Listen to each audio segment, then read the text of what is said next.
Assalamualaikum warahmatullahi wabarakatuh. Pemirsa Gapai Kemuliaan yang dirahmati Allah, Quran dan Sunnah sudah barang tentu menjadi jalan keselamatan bagi umat muslim. Namun banyak di antara kita yang juga masih bingung atau kerap kali salah kaprah dalam memaknai sunnah.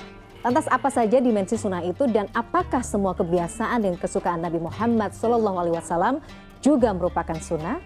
Nah, insya Allah pemirsa, hari ini kita akan kembali membahas terkait seluk-beluk sunnah ini bersama gurunda kita semua, Kiai Haji Muhammad Faiz. Assalamualaikum Pak Kiai. Waalaikumsalam warahmatullahi wabarakatuh. Sehat? Alhamdulillah baik. Alhamdulillah. Terima kasih sudah hadir di studio. Pemirsa, bagi Anda yang juga memiliki pertanyaan, Anda bisa menyampaikan pertanyaan Anda melalui nomor WhatsApp yang tertera di layar kaca. Kita langsung membahas. Pak Kiai, dulu sempat kita membahas sedikit tentang sunnah ya, terkait sunnah. Nah, ini sebenarnya juga menarik sekali untuk dibahas lagi. Apakah memang betul ya semua hal yang kemudian dilakukan atau yang sering kali kemudian Rasulullah gemar sekali melakukan itu juga termasuk sunnah? Jadi definisi sunnah itu sebenarnya apa? Jadi sunnah itu harus kita pertanyakan dulu, mau dipahami dari disiplin ilmu yang mana. Kalau misalnya bicara tentang hukum fikih keseharian, dan kita sering banget membahas permasalahan fikih di program Gapai Kemuliaan ini. Kalau menurut ulama fikih, sunnah itu kan bagian dari hukum.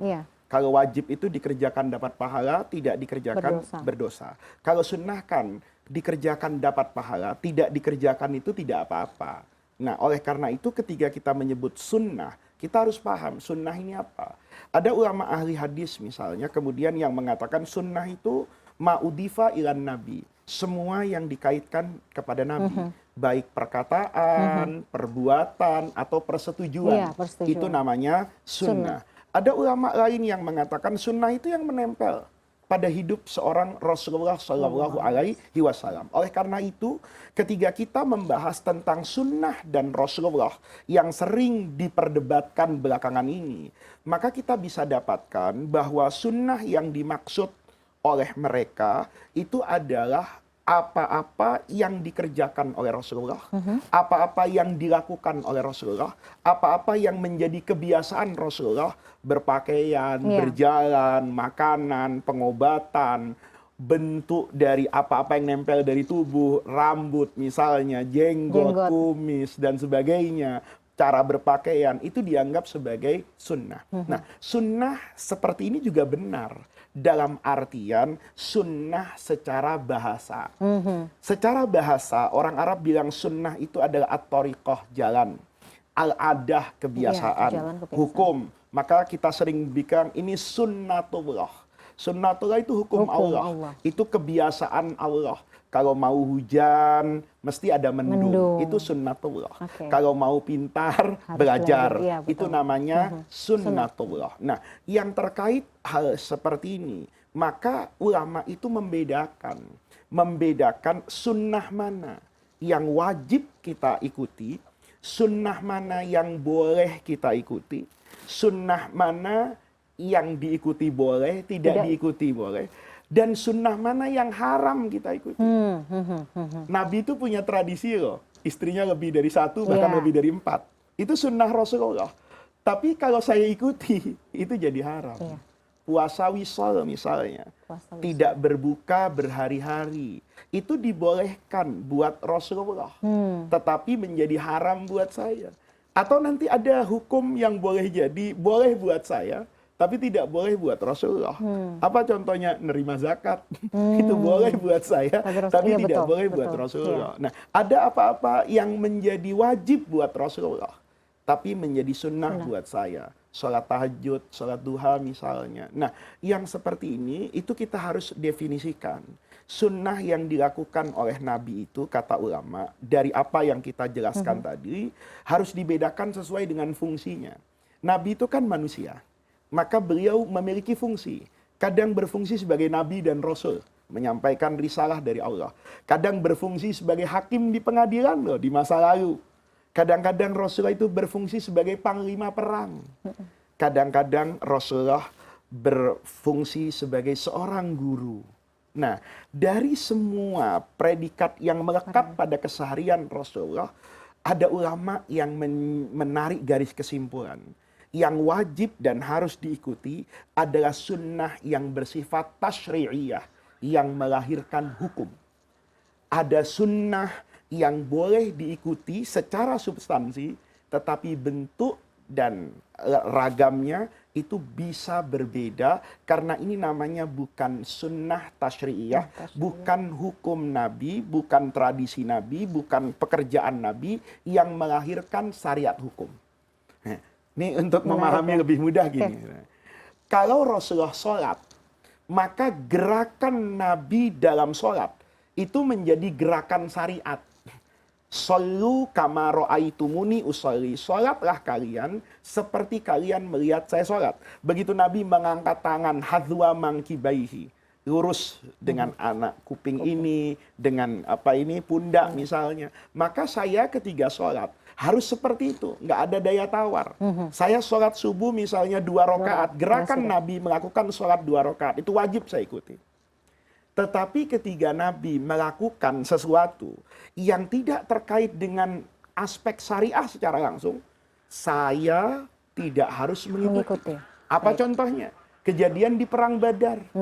Sayyidina Khabbab itu melihat bahwa cara Rasulullah meletakkan pasukan-pasukan itu kurang strategis. Karena tidak menguasai sumber air. Kata Khabbab, ya Rasulullah, tempat di mana pasukan engkau taruh itu sopan. Ahwa wahyun min indillah. Itu wahyu dari Allah. Selesai. Saya nggak berpendapat. Nggak ada. Apakah ini bagian dari perang? Wal harbu khit'ah. Dan perang itu adu strategi. Kata Nabi, bal huwa harbun. Itu perang, Hobab. Bukan apa ini? Bukan dari wahyu dari Allah. Kalau perang Rasulullah, itu jangan di situ, sana. Itu jangan di situ. Itu Rasulullah ikuti. Nah, artinya apa? Di sini kan berubah kan sunnahnya Nabi. Nah, ini yang sebetulnya perlu kita pahami. Putusan Rasulullah di pengadilan di masa lalu, itu tidak harus saya ikuti. Bentuknya. Kenapa? Karena Rasulullah memutuskan itu kan berdasarkan alat bukti. Makanya ada hadis. Hadis itu Nabi bilang begini. Innakum takhtasimuna ilayya. Kalian itu kalau bersengketa, pasti ngadunya ke saya. Fala'alla ba'dukum, boleh jadi sebagian dari kalian itu alhana bihujjatihi, sangat ahli dalam menceritakan bukti-bukti. Mungkin pengacaranya pintar, handal, dan sebagainya. Maka kata Rasulullah, saya memutuskan itu kan bukan berdasarkan fakta sesungguhnya yang Allah Maha tahu. Ini Nabi ketika jadi hakim, maka Jibril itu tidak ikut campur. Karena kalau mereka Jibril ngasih tahu, Nabi yang benar si A, yang salah si C. Saya nggak mengambil uswatun hasanah dari Rasulullah. Tapi kata Nabi, saya ketika memutuskan di pengadilan itu, saya akan mengikuti alat bukti. Zohirnya kayak apa. Maka kata Nabi, faman kotok tulahu. Kalau boleh jadi pada satu putusan, saya memenangkan orang yang sebenarnya salah. Kata Nabi, silahkan aja kalau mau ikut saya. Tapi sebetulnya saya ambil bara api yang panas di neraka jahanam untuk kamu. Itu menunjukkan bahwa putusan Nabi di pengadilan itu tidak pasti kebenaran yang faktual berdasarkan fakta yang sebenarnya, tapi berdasarkan alat bukti. Nah, saya wajib mengikuti Rasulullah ketika menjadi hakim di mana mengikuti alat bukti yang ada. Walaupun boleh jadi saya misalnya punya ini enggak lah kayak gitu, tapi alat bukti mengarah kepada itu semua. Saya mau bisa berbuat apa? Nah, ketika saya memutuskan seperti itu, saya ikut sunnah Nabi. Baik. Pak Kiai, ini menarik sekali untuk dibahas. Yang juga jadi pertanyaan saya adalah kemudian di bidang apa saja kemudian kita ini harus mengikuti sunnah. Tapi kita tahan dulu. Pemirsa jangan kemana-mana, Gapai Kemuliaan akan kembali setelah jeda yang satu ini.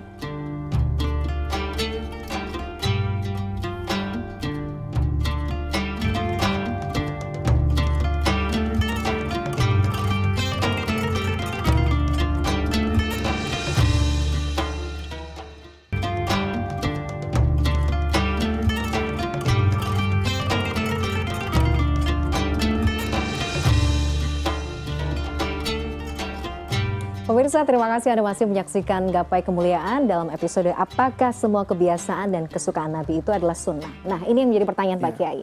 Jadi kesunahan yang kita itu diwajibkan, bukan diwajibkan, tapi kemudian diperbolehkan untuk mengikuti Rasul itu yang seperti apa sebenarnya? Itu benar juga tadi. Diwajibkan, ada sunnah ya? yang diwajibkan dan diharuskan. Sunnah kebiasaan Nabi yang terkait dengan hukum syariat. Harus itu wajib, ya, wajib kita ikuti. Tetapi yang mana bukan hukum syariat. Ya untuk menentukan ini juga tidak mudah sebetulnya. Misalnya nih, saya sering kasih contoh di kelas di mana saya ngajar. Bersiwak. Bersiwak itu sunnah Nabi sepakat semua orang. Tetapi yang sunnah itu menggunakan alat siwaknya atau kebersihan dan wangi mulutnya. Okay. Nah, saya seperti guru-guru saya dulu berpendapat bahwa yang sunnah ibadahnya itu adalah kebersihan mulut. Siwak itu hanya menjadi alat. Ya. Oleh karena itu, ketika saya menggunakan pasta gigi nih, ya, pasta gigi, kemudian menggunakan larutan yang bisa membuat penyegar gitu ya? Dan sebagainya. Dulu guru saya di Mesir mengatakan itu lebih sunnah. Ini berpikirnya luar biasa. Kenapa? Karena lebih bersih. Apa yang dituju oleh siwak itu lebih sempurna didapatkan dengan cara menggunakan alat-alat modern. Nah, ketika saya menggunakan sikat gigi, saya harus ada dalam diri saya bahwa ini adalah sesuai perintah Nabi. Supaya saya tidak menyakiti orang di samping saya yang mungkin mulut saya itu bau misalnya. Nah, ketika kita kemudian masih menggunakan siwak juga nggak apa-apa. Tapi jangan menghina orang. Wah, inilah yang sesuai sunnah Nabi.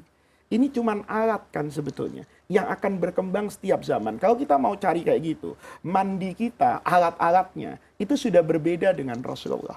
Kendaraan yang digunakan. Nah, oleh karena itu cara memahaminya begitu. Misalnya Mila ya. Hari ini ada orang bilang. Kalau memanah itu olahraga sunnah Nabi. Berenang juga begitu. Karena ada hadisnya. Kata Rasulullah, ajarkanlah anak-anakmu tuh ar-romayah, memanah. Kemudian juga as-sibahah, berenang. Ada orang yang memahami hadis ini sesuai dengan redaksinya. Tapi ada orang yang memahami bahwa sunnahnya itu bukan pada memanah dan pada berenang. Tapi pada substansinya. Apa substansinya? Panah itu senjata paling canggih di masa lalu. Karena bisa mengamankan orang yang menyerang. Kalau pedang, kan kita harus bertemu. Jarak dekat ya? Jarak dekat. Misalnya. Ada kemungkinan terluka, tergores, atau bahkan terbunuh. Tapi kalau panah kan dari jauh, saya bisa terlindungi. Maka itu senjata yang paling modern di masa itu adalah panah. Kenapa Nabi bicara berenang? Karena Nabi hidup di padang pasir. Orang yang punya keahlian untuk berenang itu jarang.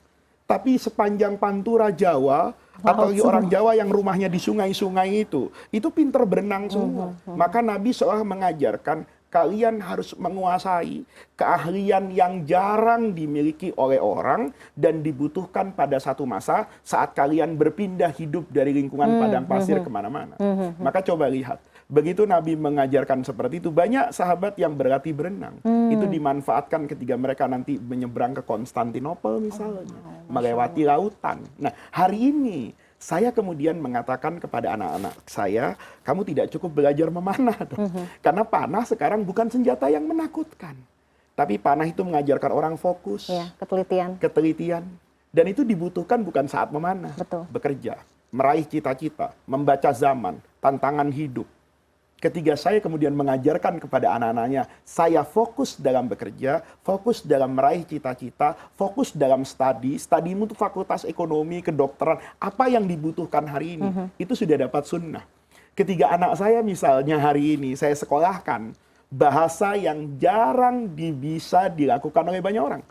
Kalau bahasa Inggris semua orang bisa, bahasa Jepang semua orang bisa. Tiba-tiba anak saya ajarkan bahasa yang mungkin tidak semua orang memiliki. Tapi saya katakan sama anak saya, kelak nak, kamu jangan hidup di Jakarta. Kamu nanti kalau ngajar bersaing dengan bapakmu sendiri. Kamu berangkat ke negeri sana. Ajarkan agama di sana. Nah, yang seperti ini tuh sebetulnya, itu sesuai dengan sunnah Nabi. Tanpa harus melihat bentuknya. Nah, itu yang harus kita pahami. Nabi misalnya, ini yang paling sensitif misalnya selain siwak, Nabi berbekam. Saya juga berbekam. Tapi bekamnya Rasulullah itu bukan tasyrik. Tapi itu adalah kebiasaan Rasulullah yang, karena kalau kita tahu, bekam itu tidak ditemukan oleh Rasulullah. Bekam itu sudah ada bahkan sebelum adanya Rasulullah. Jadi tradisi pengobatan pada saat Tradisi masyarakat pengobatan Arab ya? masyarakat Arab. Oke. Boleh jadi yang berbekam dulu ya pengikut Rasulullah, bisa jadi pengikut Abu Jahal. Oke. Gitu loh. Nah, tetapi terapi bekam itu memiliki keunggulan di masa lalu. Dan mungkin juga memiliki keunggulan di masa sekarang. Saya bukan ahli kesehatan, tapi saya banyak punya kenalan relasi dokter yang suka juga melakukan bekam. Gitu loh. Nah, ketika kemudian saya katakan, dok, berbekam itu bagus atau tidak? Dokter katakan bagus. Ahli bekam katakan bagus. Saya kerjakan bekam itu, tetapi saya tidak pernah kemudian menanamkan bahwa keistimewaan Nabi, mukjizat Nabi itu pada bekam. Nah, mukjizat Nabi itu pada Quran. Mukjizat Nabi itu pada akhlak. Gitu loh. Sama dengan tadi itu sunnah Nabi. Sunnah Nabi itu banyak. Sunnah Nabi itu dalam kebiasaan Nabi itu berbahasa Arab. Ya, jangan sampai yang sunnah itu cuma celananya tapi tidak mengerti bahasa Arab. Sunnah Nabi itu hafal Quran, mengulang-ulang dalam keseharian. Nah, itu banyak. Sunnah Nabi itu bermuka ceria. Sunnah Nabi itu peduli dengan lingkungan. Orang yang punya empati yang sangat luar biasa, itu bagian dari sunnah Nabi. Tapi sekarang kita ini selalu fokus sunnah itu hanya pada bentuk lahiriah yang mungkin berbeda. Contoh yang paling ekstrim misalnya, saya pernah hidup di Arab Saudi misalnya. Itu kalau pakai celana, ya, kemudian menutup mata kaki, itu dulu di era 90-an ya, itu dipandang dengan pandangan yang sangat sinis. Ini penduduk neraka. Karena Rasulullah katakan wailun lil aqabi minan nar. Hati-hati loh, pakaian yang sampai menutupi mata kaki itu akan membuat orang masuk neraka. Nah, kemudian banyak orang memotong celananya. Untuk mengatakan ini adalah celana sunnah. Saya tidak pernah membantah itu. Bahwa itu celana baik, menjaga dari kesucian pasti, iya kan? Tetapi tidak kemudian kita katakan itulah yang diinginkan oleh Rasulullah sepanjang masa. Kenapa? Karena hadisnya bunyinya berbeda kan. Ada hadis lain yang dikatakan oleh Rasulullah, man jarra thawbahu khuyala. Orang itu akan masuk neraka kalau dia menyeret bajunya sampai kena tanah, khuyala dalam keadaan sombong. Dalam keadaan sombong. Ini pentingnya kita memahami agama itu tidak dari satu hadis. Ada hadis lain nih yang menarik. Sahabat Jabir bin Abdullah itu pernah mempraktekkan pakaian sholat di masa awal beliau bersama Nabi. Kalau bahasa sekarang itu kayak pakai anduk. Ya. Hanya anduk. Yang laki menutupi lutut sampai pusar, kemudian ada talinya. Untuk menjaga supaya aurat ini tidak terbuka, dia bisa naik turun. Jadi ketika sujud ada yang perlu diturunkan untuk menutupi bagian yang lebih panjang. Ketika beliau berdiri ada yang harus dinaikkan supaya tidak melorot ke bawah. Dipakai sahabat Jabir. Ketika beliau itu Rasulullah sudah wafat, menjelang wafatnya Sayyidina Jabir, keadaan sudah berubah. Sahabat kaget. Orang lain bertanya, Jabir kok pakai baju ini? Saya pakai baju ini tujuannya dua. Yang pertama, agar kalian tahu betapa sulitnya hidup kami di masa Rasulullah. Dan saya ingin tahu siapa orang bodoh di antara kalian yang mengikuti cara berpakaian saya. Kenapa? Karena hari ini kain sudah tersedia. Gitu loh.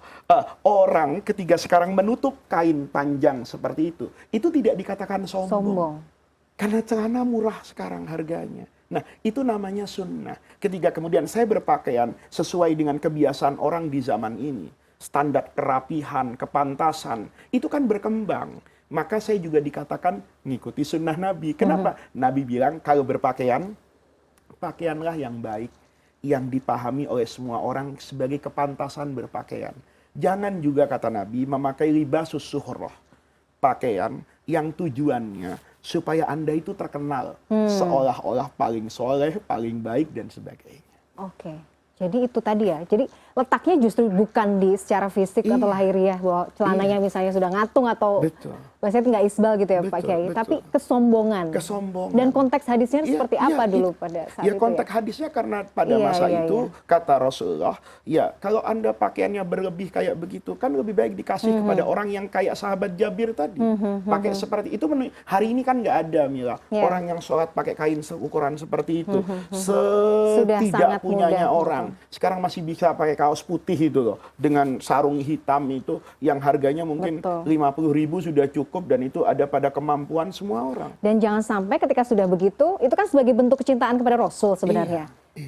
dan kemudian memperlakukan yang lain yang tidak sama itu dengan cara yang lain. Padahal gitu. yang dimaksud oleh Nabi itu maksud yang lain. Oke, baik. Gitu loh. Itu ada banyak orang pernah bercerita kepada saya, Pak, kan sunnah Nabi itu, sunnah Nabi itu kalau masuk masjid itu sendalnya tidak dicopot. Nabi itu sholat di atas sendalnya. Loh, ini kan namanya orang tidak tahu konteksnya. Nabi kenapa sholat pakai sendal? Karena masjidnya tanah. Gitu. Ada orang sekarang misalnya pakai sendal ke dalam masjid, ya dimarahin. Keramiknya bagus, karpetnya bagus. Itu kondisi yang berbeda dan itu kita katakan bukan sunnah tasyri'iyah. Itu bukan tradisi Nabi yang berkaitan dengan hukum syariat. Anda niru Nabi pada kepantasannya bersiwak misalnya, cukur rambut sesuai dengan potongan ala Rasulullah, bagus. Kalau Anda niatkan saya cinta betul sama Nabi, ngefans betul, maka apapun saya tiru. Tapi jangan meniru yang enak-enak aja. Nah, ini menarik. Dan bagaimana kemudian sekarang di era yang saat ini yang kayaknya memang kita sudah mudah sekali melihat ada label sunnah di mana-mana, itu kita harus menyikapinya seperti apa? Nanti kita bahas ya, Pak Kiai ya. Pemirsa jangan kemana-mana, Gapai Kemuliaan masih akan kembali setelah yang satu ini.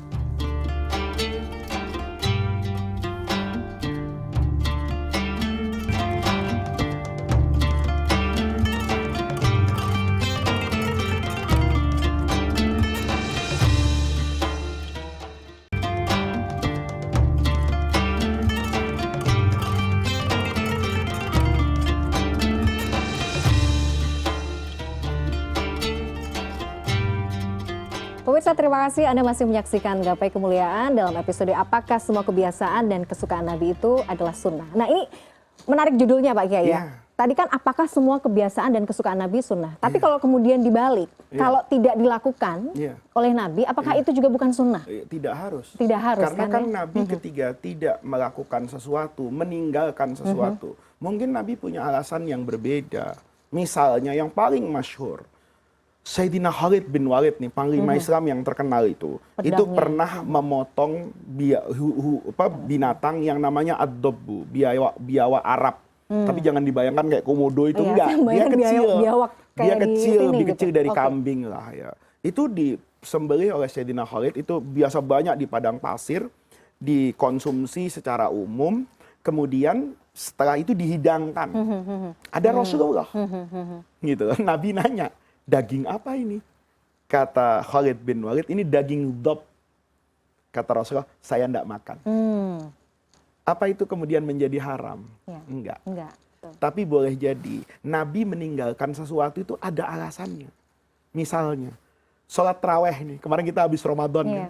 Nabi itu pernah meninggalkan sholat taraweh berjamaah. Bahkan hanya 3 hari berturut-turut yang Rasulullah keluar. Sisanya di rumah. Di rumah. Kenapa Nabi tinggalkan?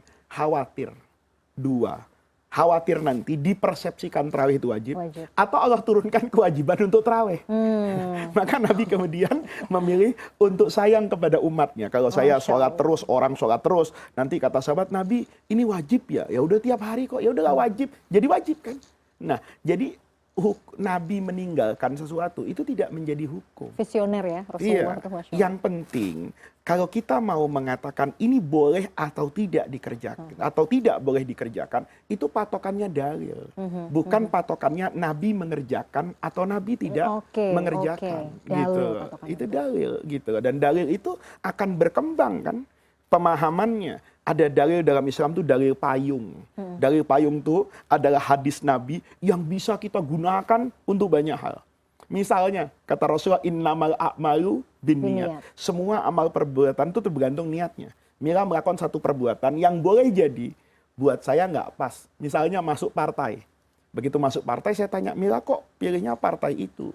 Mila jelaskan kepada saya, Pak Faiz saya masuk ke sana tujuannya begini, begini, begini. Itu niatan saya. Boleh jadi niatannya bagus, hukumnya boleh kan? Boleh jadi orang lain mengerjakan pekerjaan yang sama, motivasinya berbeda, dihukumi secara beda. Nah, ini namanya dalil yang luas. Ketika ada dalil yang luas, maka kita sekarang justru bisa melakukan inovasi kan? Terhadap hukum agama yang kemudian payungnya itu memang elastis. Misalnya gini, di Madinah itu punya sunnah tradisi. Adzan subuh itu 2 kali. Iya kan? Adzan subuh 2 kali. Nah, azan yang pertama itu tidak boleh dipahami sebagai azan dalam pengertian Islam. Karena kalau azan dalam pengertian syariat, apa itu azan? Azan itu tanda masuknya waktu sholat. Kalau ada orang azan sebelum waktu sholat, hukumnya apa? Haram. Karena bisa mengakibatkan orang sholat di luar waktunya. Jam 10 pagi azan misalnya. Berarti ada orang sholat jam 11, dosanya yang nanggung itu yang azan tadi. Sekarang Rasulullah membolehkan azan sebelum subuh. Apa artinya itu? Tidak boleh itu dikatakan azan sebetulnya. Itu azan secara bahasa. Apa azan secara bahasa? Al-i'lam, memberi tahu. Ya kan? Jadi orang Arab mengatakan semua kata dari azan itu artinya i'lam, ngasih tahu. Makanya azan itu pemberitahuan masuknya waktu sholat. Nah, ini kan belum masuk waktu sholat. Masih jam 3 malam misalnya. Tapi Nabi membolehkan. Itu sebagai pemberitahuan persiapan. Dengan azan, orang langsung bangun, Mila. Muridnya Nabi. Murid saya nggak bangun kalau pakai azan saja. Maka saya perlu baca-bacaan yang panjang. Masukkan kaset murattal misalnya 15 menit sebelum subuh. Itu waktu mudik saya begitu Pak. Kan gitu kan. Ya membaca sholawat jadi yang baik-baik, yang betul. indah-indah setengah jam. Boleh atau Untuk tidak. tadi Jangan ditanya apakah Nabi melakukan itu atau tidak. Yang kita lakukan adalah dalilnya ada nggak? Ada. Sayyidina Bilal azan sebelum subuh. Itu untuk ngasih tahu. Nah, kenapa Sayyidina Bilal tidak saja baca Quran 30 menit? Ya tenggorokannya tidak mampu. Karena tidak ada speaker di masa itu. Kan begitu toh. Nah, di masa sekarang ada kayak begitu. Boleh hukumnya. Kenapa? Sama-sama memberitahu. Apalagi kita sadarlah orang kayak saya, imannya jauh dengan masa lalu. Dulu dengan Allahu Akbar, sahabat udah di masjid. Bukan saja sudah semua, mungkin sudah di masjid. Ya? Kita sudah, kita masih sudah imamnya istau, sudah qomat masih tidur, kan gitu. Nah ini sebetulnya Mila yang kita pahami sebagai sunnah. Jadi substansi yang diinginkan oleh Rasulullah itu apa? Kemudian itulah sejatinya yang harus kita jaga. Kecuali yang bersifat syariat, yang bersifat non syariat makanan. Kan tidak harus saya makan apa yang dimakan oleh Rasulullah. Tetapi ketika saya mengatakan, kamu kenapa sih kok makan ini? Kan ini dulu dimakan Nabi ya, saya karena cinta sama Nabi, nggak ada yang salah kan. Jadi kalau sekarang orang gampang misalnya bilang, oh ini kan sunnah Rasul, ini kan sunnah misalnya, yang saya tahu Pak Kiai, Rasulullah itu suka sekali makan paha kambing. Kok Mila suka ya, ini kan ngikutin sunnah Rasul, itu boleh dapat berarti, pahala, kan? Itu dapat pahala ya. Karena ngefans sama Rasulullah. Karena ngefans. Kan sama aja toh. Kalau misalnya Mila enggak suka daging kambing, tapi suaminya suka. Setiap mau makan berantem dulu. Saya nggak mau sate kambing. Tahu-tahu satu ketiga yuk kita makan sate. Kamu mau? Demi suamiku aku mau. Masya Allah. Seneng nggak suaminya? Itu sama dengan seperti. Tapi tidak boleh kemudian ketika istrinya tidak mau makan sate kambing dipaksa atas nama istri. Kamu harus taat sama suami. Nah, apakah dalam urusan makan daging kambing seorang istri itu harus taat kepada suaminya? Enggak. Jadi kalau kemudian maksa, kamu harus ikutin ini karena ini yang dicontohkan oleh Rasul. Itu tidak pas juga ya Pak. Berpakaian juga gitu. Saya dengan istri saya itu kalau beli baju sendiri-sendiri. Karena sama kalau bermusyawarah berantem terus. Nggak kelar-kelar, betul. Jangan saya tidak mengomentari pakaian istri saya selama itu dibenarkan oleh syariat. Istri saya tidak berkomentar terhadap saya. Tetapi ketika pada satu hal tertentu saya beli baju yang sengaja istri saya suka, saya pakai. Masya Allah itu istri saya senang banget. Ternyata suka lah, ya nggak apa-apa. Apalagi kalau itu kepada Rasulullah kan. Tetapi tidak kemudian kita katakan yang tidak makan seperti saya berarti tidak ikut sunnah Nabi. Itu yang salah.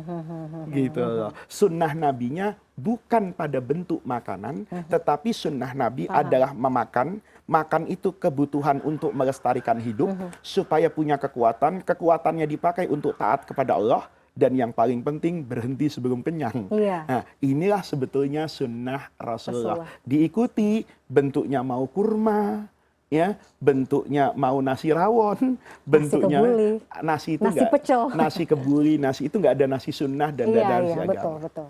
Jadi itu tadi ya yang menjadi highlight ya bahwa yang penting adalah kita membuktikan rasa cinta kita, tapi kemudian tidak bermudah-mudahan dan memaksa bahkan mungkin orang lain untuk mengikuti. Iya, dan yang paling penting kita mengerti betul makna cinta sejatinya. Masya Allah. Gitu loh. Ketika saya cinta dengan Rasulullah, saya ikuti secara substansi. Oh, Nabi dulu tidak pernah pakai baju yang panjang menutupi kakinya, karena itu identik dengan kesombongan.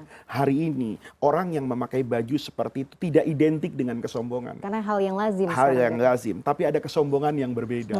Merendahkan orang lain, yang mungkin menganggap orang lain itu yang setiap yang berbeda disesat-sesatkan. Itu juga tidak kalah sombongnya dengan ukuran sombong di masa Rasulullah ketika dia memanjangkan kainnya. Masya Allah. Banyak sekali ilmu yang kita dapat hari ini. Terima kasih Pak Kiai atas ilmunya. Pemirsa, tidak terasa kita sudah sampai di penghujung program Gapai Kemuliaan. Semoga apa yang tadi kita bahas bisa menambah ilmu kita dan keimanan kita kepada Allah Azza wa Jalla. Saya Nadia Rahma dan juga Kiai Haji Muhammad Faiz undur diri. Insya Allah kita akan jumpa kembali pada Gapai Kemuliaan berikutnya. Wabillahi taufiq wal hidayah. Wassalamualaikum warahmatullahi wabarakatuh. Waalaikumsalam warahmatullahi wabarakatuh.